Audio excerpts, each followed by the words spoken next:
So, meine lieben Freunde der leichten TV, dann kommen wir heute mal zu einem Unboxing von einem Bitax Gamma 601. Die normalen Bitax Miner haben wir ja schon alle durch, die 201 und so weiter.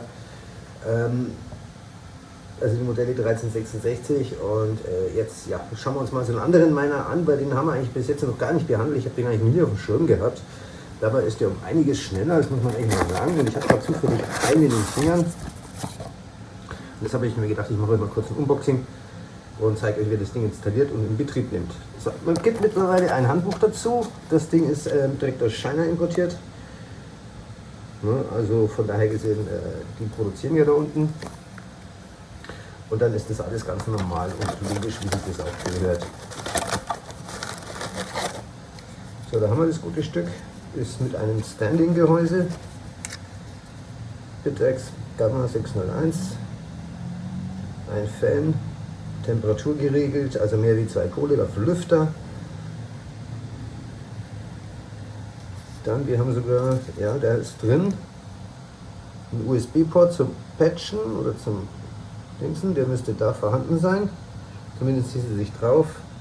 Da haben wir Boot- und Reset-Knöpfe, die man brauchen müsste, wenn man ein Firmware neu flasht oder sowas oder einen PC-Anschluss braucht, was man beim 1366 in der Regel immer anschließen musste.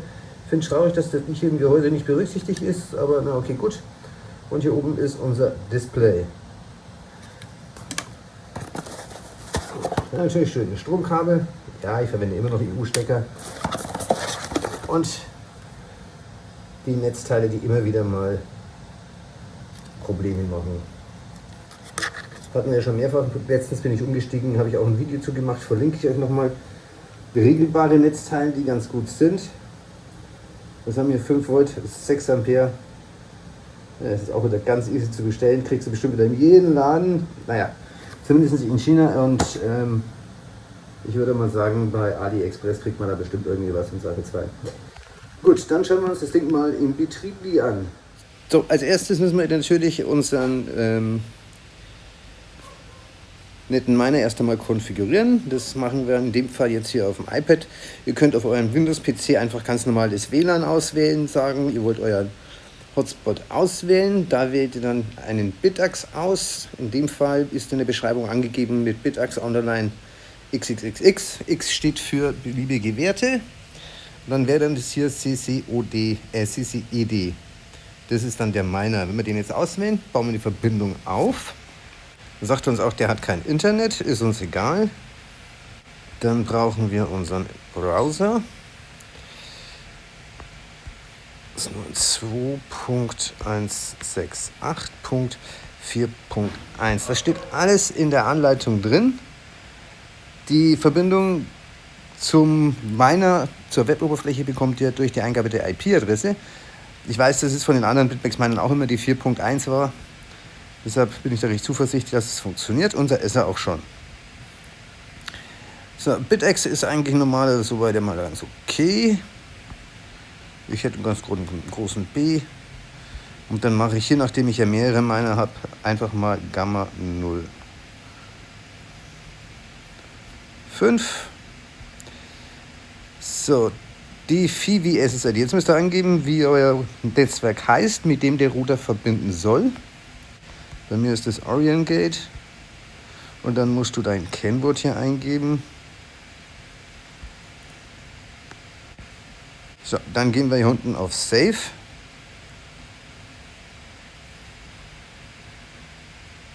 So, jetzt hat unten gesagt, Network Saving Successful.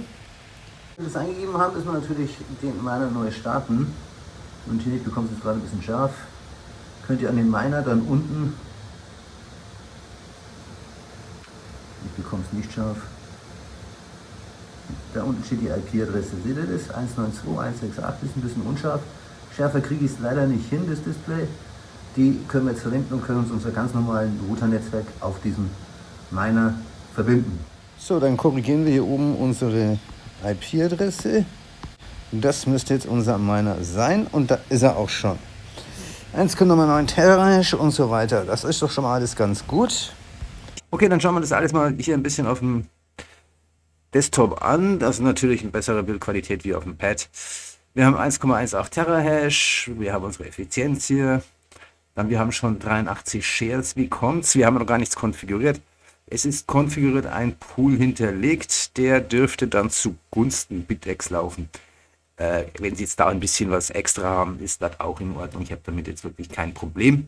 Es ist jedenfalls nicht meine Pooladresse und ich habe auch keine Seedphrase dazu, also von daher gesehen, irgendjemand wird das Geld schon einstreichen, da kommen wir aber gleich dazu.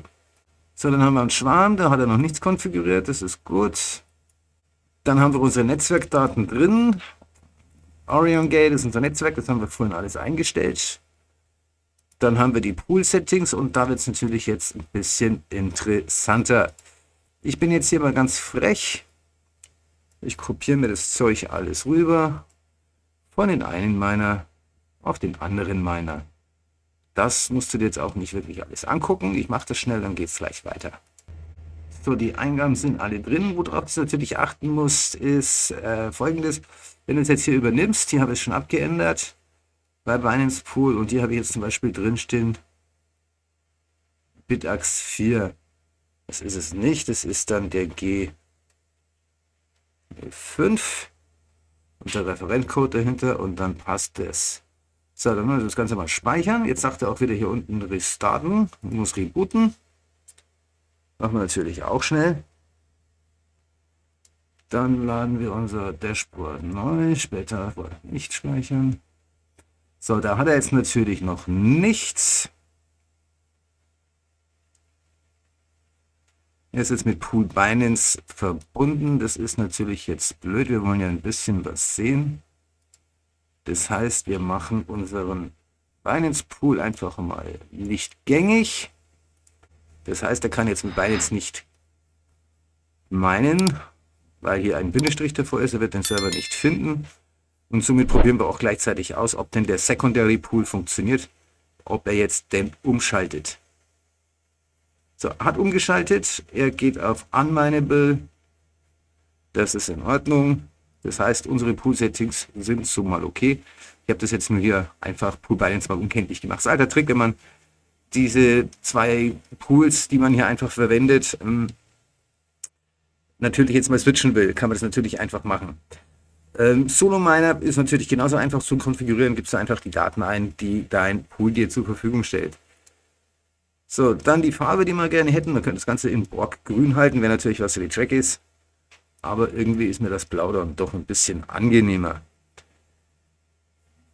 Dann haben wir Settings allgemein. Da kann man hier die Übertaktungen machen. Das, wie gesagt, rate ich auch in anderen Videos generell einfach von ab, dass man das nicht machen. Etwas, was ich noch ausprobieren muss, ist, das finde ich sehr interessant, man kann das Display ausschalten, weil die Displays ja doch immer gerne bei den Minern irgendwann unlesbar sind. Die sind dann irgendwann ausgebrannt und nicht mehr gescheit zu lesen.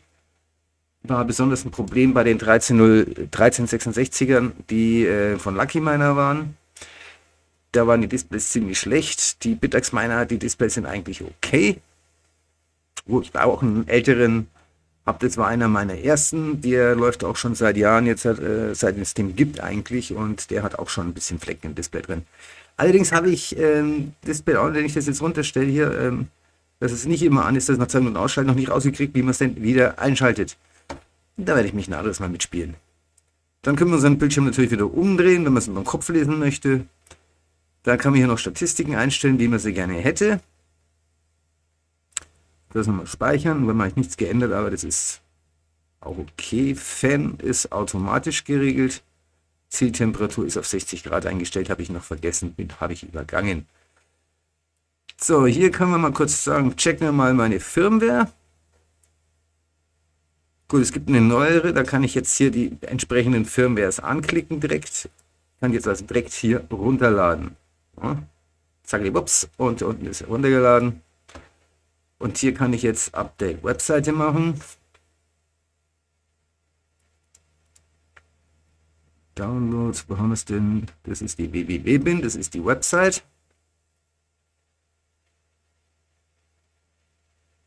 Jetzt läuft er auch schön durch. Das ist schon was anderes wie die Unbrick Miner mit Lucy, der dann immer zickt und so, Web-Oberfläche ist abgedatet. Dann machen wir Firmware Upgrade. Das ist dann die ESP Miner Bin.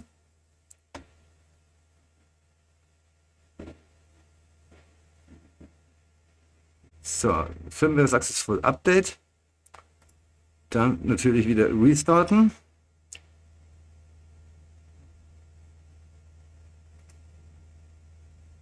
Shares sind 0, das heißt, er hat auch neu gestartet. Jetzt kommt hier auch die Meldung, die hat er vorhin nicht gezeigt. Achtung, ja, Share Status Reset. Er hat umgeschaltet und was meint er jetzt? Ja, er meint Unmineable. Sehr gut, genau das wollten wir haben. Damit ist der Bereich Settings eigentlich auch durch. Also es ist wirklich kein Hexenwerk, es ist wirklich sehr schön einfach zu machen. Klasse Gerät, kann man nichts sagen. Und wir können natürlich jetzt auch hier nochmal in die Logs reinschauen. Können wir ja nochmal alles verfolgen, ob alles sauber läuft. Dann haben wir hier nochmal unsere gemeinen Daten, die aktuelle Version. Ja, Board 601. Dann ist ein Modell 1370. Wie lange connected ist. MAC-Adresse und so weiter. Und dann könnt ihr euch noch das White Paper anschauen. Gut, das soll es in dem Fall jetzt auch wirklich gewesen sein für dieses Video. War also ein kleiner Quickie. Und sollte dir das weitergeholfen haben, würde ich natürlich über einen Daumen nach oben sehr freuen. Ein Abo für den Kanal wäre riesig. Und wenn du die Glocke aktivierst, verpasst du auch kein weiteres Video mehr auf diesem Kanal. Dann auch Hinweis in eigener Sache. Ich produziere diese Videos natürlich auf meine private Freizeit und meinen privaten Kosten. Und wenn du es gut findest, was ihr macht und du den Kanal unterstützen möchtest, kannst du das gerne tun. Spendenlinks findest du unten in der Videobeschreibung. Solltest du ansonsten weitergehende führende Probleme haben, EDV-Service für 25 € die Stunde von der KSC verlinke ich euch unten in der Videobeschreibung. Auftrag gegen Rechnung, ohne Abo, ohne Vertragsbindung, ohne Ecken, Haken und Ösen. Da wirst du geholfen. In diesem Sinne, gehabt euch wohl und bis zum nächsten Video.